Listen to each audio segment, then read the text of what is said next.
Here's the big one. Here's the big one. Permitted fishing locations. Launch points. Launch points. That's what we're talking about. Launch points. We're Yes, coming. Queen. We're coming with launch points. Designated launch points. Assigned launches. I think it's I a good think thing. What do y'all think? this might have more differing opinions than the practice period. I think a lot of I don't think people do not like it. A lot of people love it. Yeah. Paddle kayaks hate it. Everyone else loves it. That's what Exactly. that's Yeah, what yeah, it yeah. is.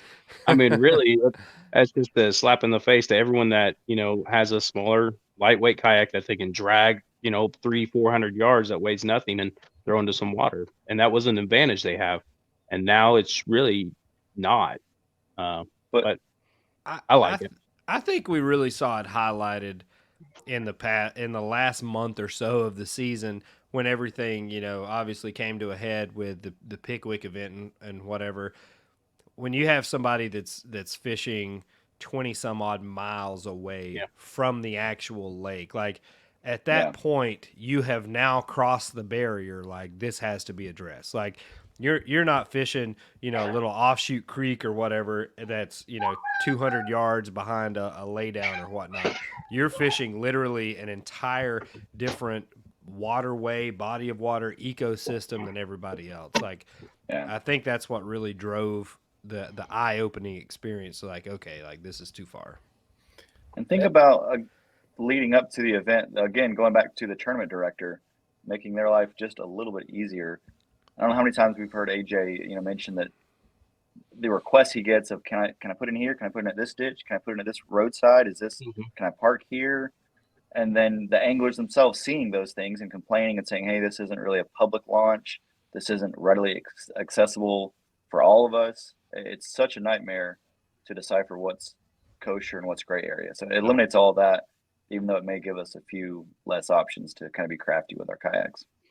Yeah, this one's interesting. I mean, for me, I'm a guy that likes to be as far away from a bank as possible, so it really doesn't affect me all that much. But I can see for guys that like to get in backwaters, like to get up creeks and such, it's going to add a different factor to it, and one that takes kind of the hunt out of the practice in terms of finding those spots. But also, I think it's going to make a lot of races for people to like beat each other to spots, especially if you find a place that is one, maybe two people can fish it. I mean, you might see 4 or 5 guys that are trying to beat each other to that one spot, and almost Yeah. like king of the hill type of deal. More fights. I like it. Oh, Jeremy- more People boat love than King of Jeremy fights, the Hughes. Hill. baby. All about them ratings. Jeremy Hughes More gets all the move your spots. kayak out of my way because there's 30 guys waiting at the ramp to launch. Yeah, it's about to look like That's Ryan. going to and, be honestly. That's going to be another interesting part there. The people that launch on time, how crowded it's going to be on Yeah. those ramps. Like I suggest everybody come in about 8:30. Everything's Be, cleared yeah, out. let the traffic get away and just It's go get some strategy. breakfast. Yeah. That's right. those, Can you- those creeks are going to look like you in Sweden, Ryan, on blast off. Buddy, that was a good Just time right there. slamming into each Listen, other. Steve Fields hypes the shotgun start stuff up all the time. I'm all about that. Give me the first 3 minutes of the day right there. I'm done after that, but the first 3 minutes, I'm all in on that one. We're sort of going to have them just in little tiny shotgun starts at each ramp. Yeah, right. pretty much. We had Vinny on the TD show talking about what might come down the pipe with changes, and they've been doing it for a while at Queen City, and they said it's gone great over there. I mean, it's a pretty vast list that they have for each leg. It's not like it's 5 launches. Yeah. And if I understand right, AJ, Steve, that you guys are including pay launches. It's not just like core ramps. I mean, it's a So variety. throw that comment you had back up of Van Tynes. This one? Yeah, so the reason the boundaries don't make more sense is because Monopolized. the boundaries you still don't know if someone's launching legally or not. Like that's where that falls back on the TD, and there's all these complaints and questions. Is this a public launch? Did they throw it over the side of a bridge? Is this private property that they launched on and drug across? Like that doesn't solve anything on the TD side. So that's the reason that official public launches make more sense. Well, If you feel like it monopolizes pedal drives, then that's the point of having a pedal drive, right? I mean, that's I don't think- the reason you get one. I think it'll still be a ton of accessible ramps, just not Oh, yeah. anything wild and crazy. Well, and another aspect to Van Tine's comment is when you start drawing lines on an image of a map, where does that line actually cross? I mean, Yeah. you start drawing lines. Where is that line in real life on the water? Mm-hmm. You've drawn a line on a map, but when you are there physically, where is that line in real life on this creek, on that creek, on the next creek, on the next spot?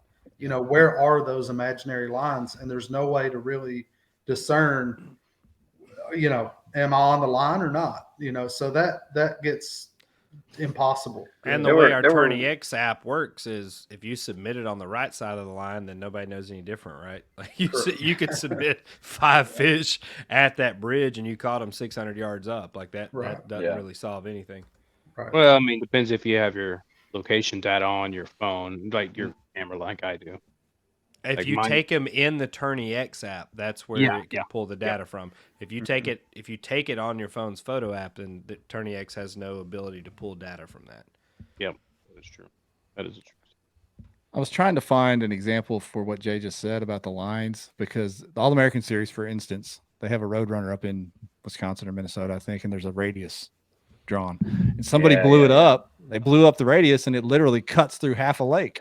There When was you like start- an acre of lake. Yeah, when you better be start on the drawing right, you better lines, be on the right side of the law, my boy. yeah, you start drawing lines, man. That's trouble. And earlier we talked about the off limits periods, and this is the rule that I think mitigates the off limits periods a little bit, because most of that time people are looking for hidden ramps or way off the beaten path tributaries or creeks or whatever. I would say Driving around. so they can still drive around all the different ramps and still fish for 7 days, but it's not like you're going to have people finding fish in a barrel up in some creek way off. They're not. If the tournament is supposed to be on Sam Rayburn Lake, then by God, with this rule, everybody's going to actually have to stick their foot in Sam Rayburn Lake at some point before they start fishing. Yeah, I don't know too many guys that are going 30 miles up a creek if they're launching from the main lake ramp. No. Right. That's the And- trick. yeah. Access it from the, and that's been my whole thing from the beginning. Access it from the main lake. At least launch on the correct body of water, and then go get lost after that. But Sure. And what do y'all think about everybody that says, "Well, you're missing the essence of kayak fishing"? Kayak fishing, we're supposed to backpack that kayak through the wilderness and drop it in off the side of a mountain. I mean, I say go do that outside of a tournament. That's right. There's two different things going on here. There's competitive fishing out of kayaks, and then there's kayak fishing where you go do all the things that we think of. There's two different things going on here. This is competitive fishing out of kayaks where you try to have as level a playing field as possible, and that's the difference. that's it. Perfect. Beautiful. Perfectly stated, Jay.